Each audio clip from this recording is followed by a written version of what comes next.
சொல்லுங்கண்ணா. நம்ம 2 பேருமே வந்து பொதுத்துறை வேலை செய்கிறோம் தானே. ஆமாண்ணா. நீங்கள் வந்து போலீஸ் டிபார்ட்மெண்ட்டு, நான் வந்து டிரான்ஸ்போர்ட் இருக்கோம் சார். ஆமாண்ணா. நீங்கள் எனக்கு பஸ்ஸில் வந்தீங்க, அந்த நீங்கள் உங்களுக்கு இருந்தீங்க, நான் என்கிட்ட சொன்னேன். ஆமாண்ணா. அப்புறம் நீங்கள் டிக்கெட் வாங்கி நீங்கள் ட்ராவல் பண்ணிங்க தானே. ஆமாண்ணா. ஆனால் இது சோசியல் மீடியாவில் வந்து பரவி ப்ராப்ளம் இருக்குது. நான் கருத்து வச்சுக்கிறேன். நானும் வருத்தம் தெரிவிச்சுக்கிறேன். இனிமேல் இந்த இது இல்லாமல் நம்ம 2 பேருமே 2 துறையும் நம்பர்களாக சரி பண்ணியாச்சு. சரி சரி ஓகே ஓகே சரி சரி சரி சரி ஓகே ஓகே.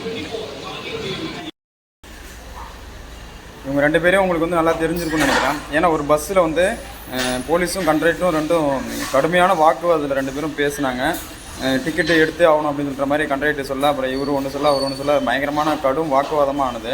ஆனால் இவங்க 2 பேரும் அப்புறம் அதிகாரிங்க எல்லாருமே வந்து தலையிட்டு சமாதானம் பண்ணி வச்சுருக்காங்க. இது ரொம்ப நல்ல விஷயம். ஏன்னா இந்த மாதிரி சமாதானம் பண்ணி வச்சா இந்த பிரச்சனை அடுத்த கட்டத்தை நோக்கி போகாது.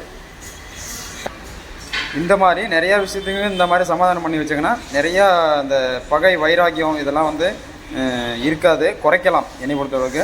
நன்றி, வணக்கம்.